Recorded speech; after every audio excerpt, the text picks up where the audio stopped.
As Tony said, there were a couple questions at the last commission meeting, I know, on elk depredation, and thought it would be a good chance to provide you folks an update on our programs and services that we provide to landowners. And I've got about 15 slides, I think, and I've got a chance for some questions at the end. And if you got a question during it, please feel free to shout out as well. So our elk depredation program, obviously it's primarily in the Black Hills and the hunting units there in blue. And then we also have a number of prairie hunting units as well. Little difference between the prairie units and the Black Hills. Black Hills is 60% private land, or 60% public land, excuse me, about 40% private land, primarily in the southern hills and on the eastern edge. And then those prairie units are almost exclusively private land. A couple important elements I wanted to bring forward, I guess, is first off, the funding for our program comes from a $5 surcharge on just about every hunting license type. Those monies are split 50-50 between wildlife damage and hunter access programs. And in order for our agency to provide landowners assistance, they have to sign an agreement with us that states two very important things. One, they have to allow free reasonable access for non-family members.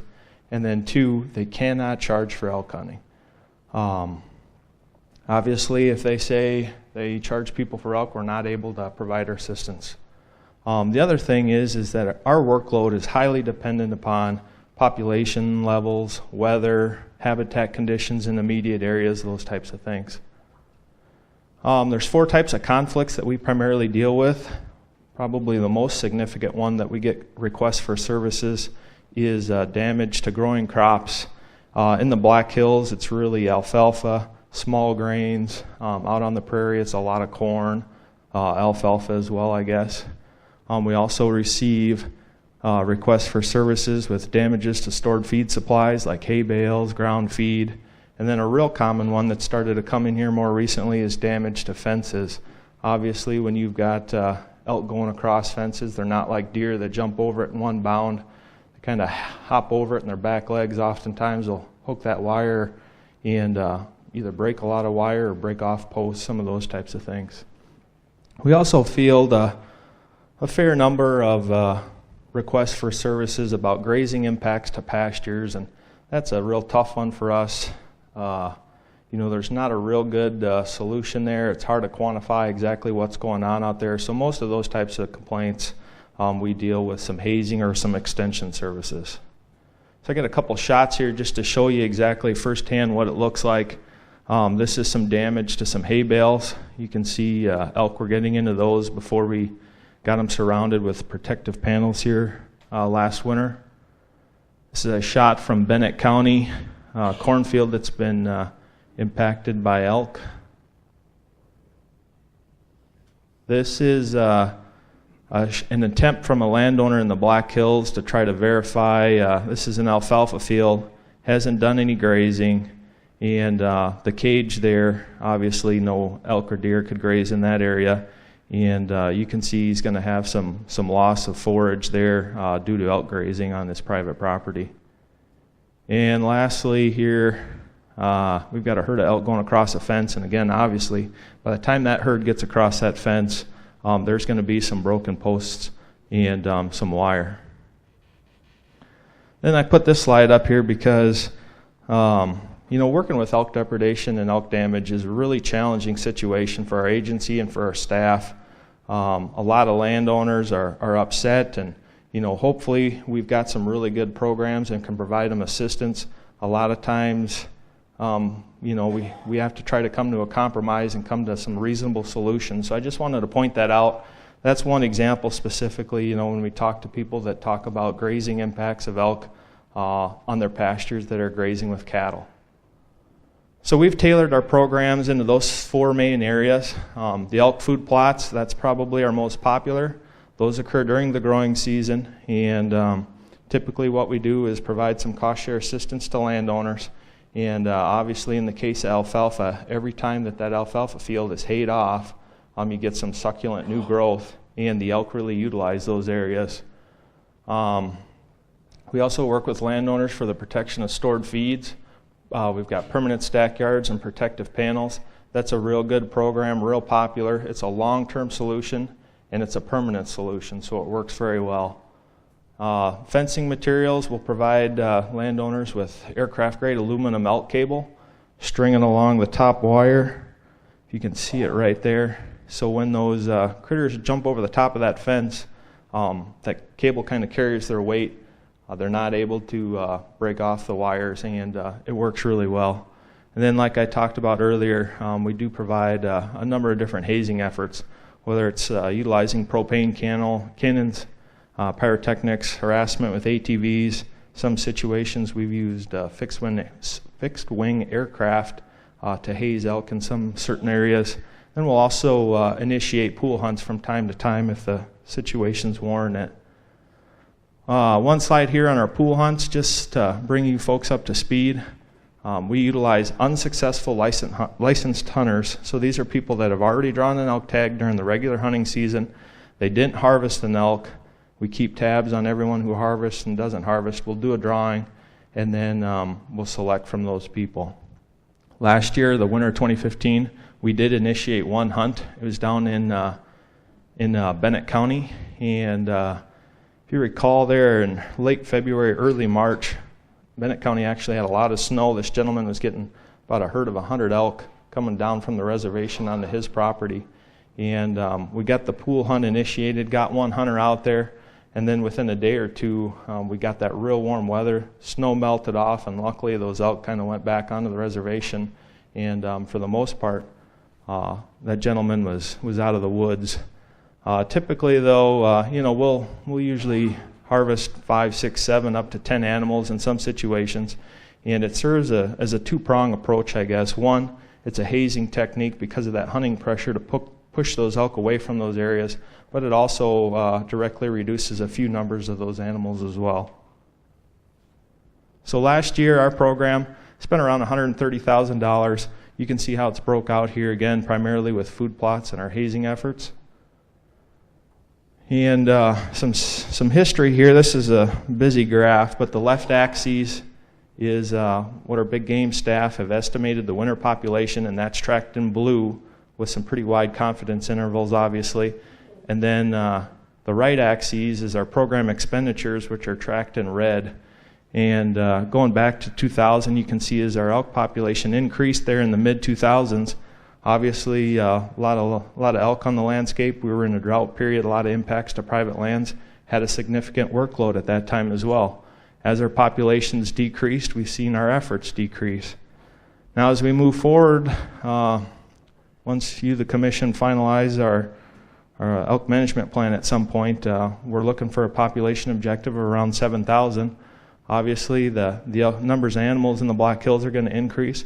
We're expecting that our services are also going to have to see an increase to deal with some of those private land conflicts. Since 2000, we've spent more than $2.5 million cooperatively working with landowners. And let's see. Yeah, I pulled this slide out. I guess I just wanted to bring forward here. We did a survey back in 2013, and obviously, wildlife management, any wildlife, whether it's Canada geese, deer, or elk, social tolerance plays a big role. And we surveyed landowners. 64% of those landowners at that time indicated that the service that they requested from our agency and we provided, they were pretty happy with. Another important component was we asked if we were to increase services, what would happen to your tolerance level? Well, about 40% said that it would go up. 50-some% said that they would stay about the same. So we looked at that and we're like, gosh sakes, if we've got a 64% approval rating, if you will, we can increase tolerance a little bit more with some increased funding. Maybe we can be able to hold additional elk in the Black Hills and make it enjoyable for everybody. One last point I wanted to point out there was we asked those same landowners about hunter access. And on average, landowners gave hunting access to 5 individuals, which is really good access. And that responses ranged from 1 to 21 different hunters on properties. So at this time, we're managing, obviously, for an overall increase to the elk in the Black Hills. And in order to see that increase, we're going to need to be able to be responsive. And we've been working with Mike Kintai and his staff out in Region 1 the last year or so to find different methods to enhance or maybe change a few things with our programs to make them work a little bit better to increase some of that social tolerance.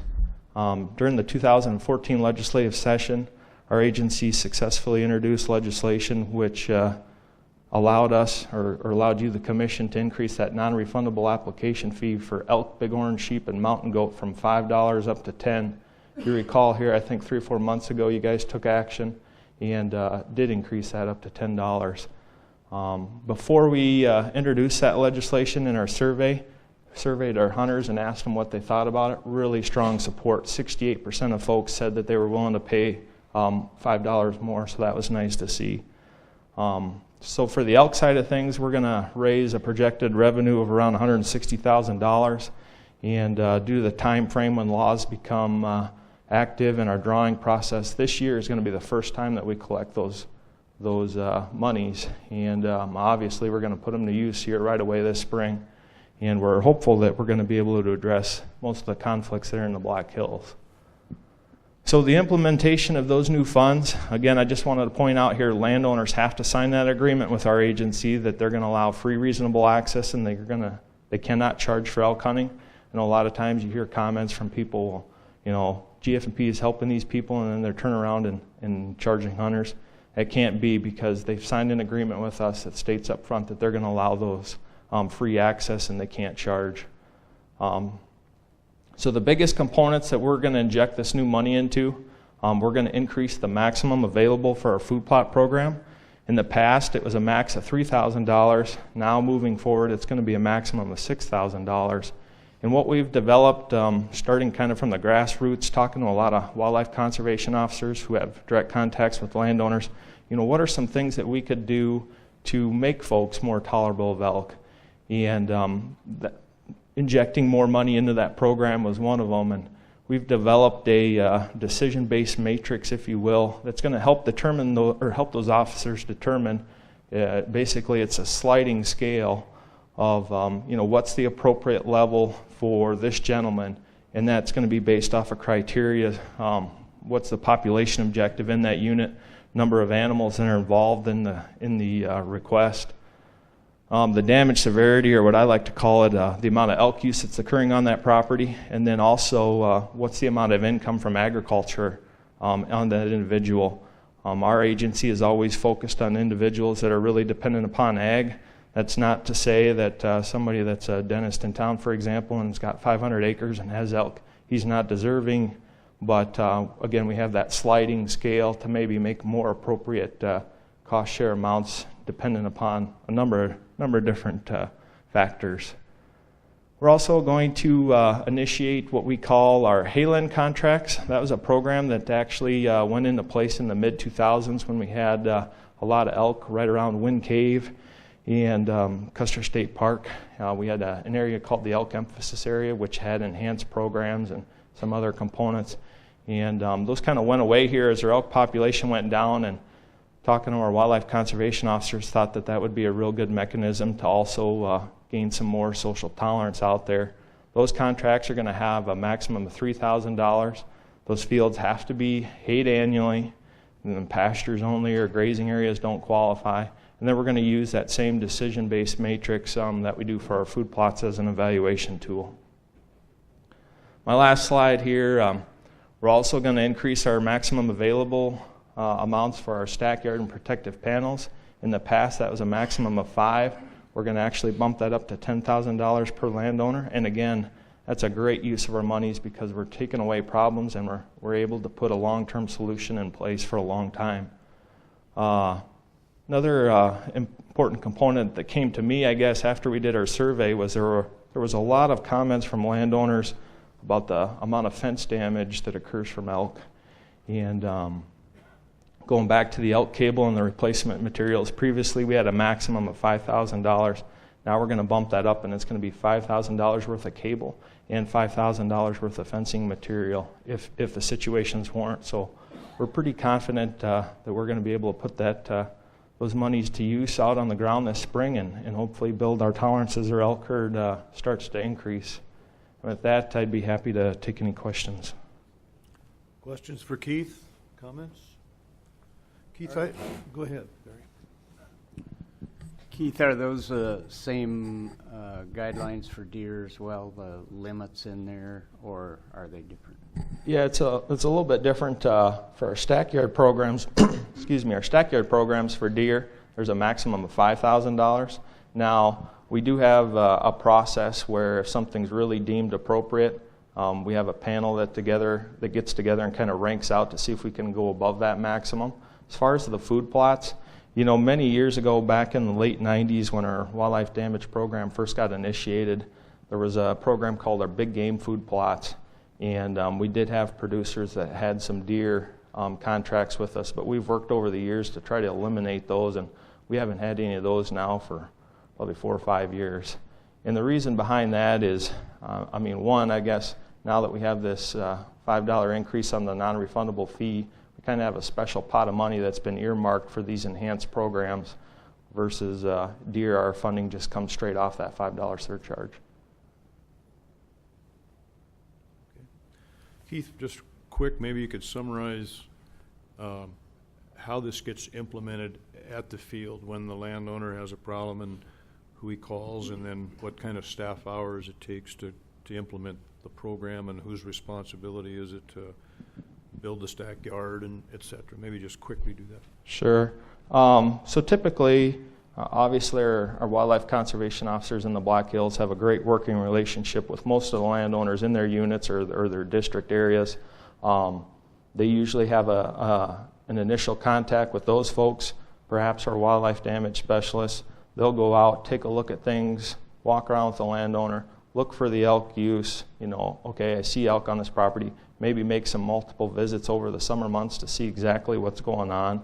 And then at that time, would get a contract signed by the landowner.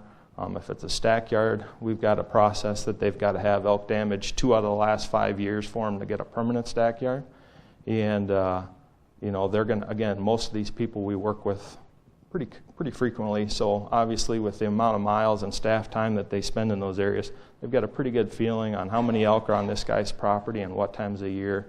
You know, as far as the amount of hours, it's definitely in the thousands, but I guess I couldn't answer that. I'd have to get that one for you.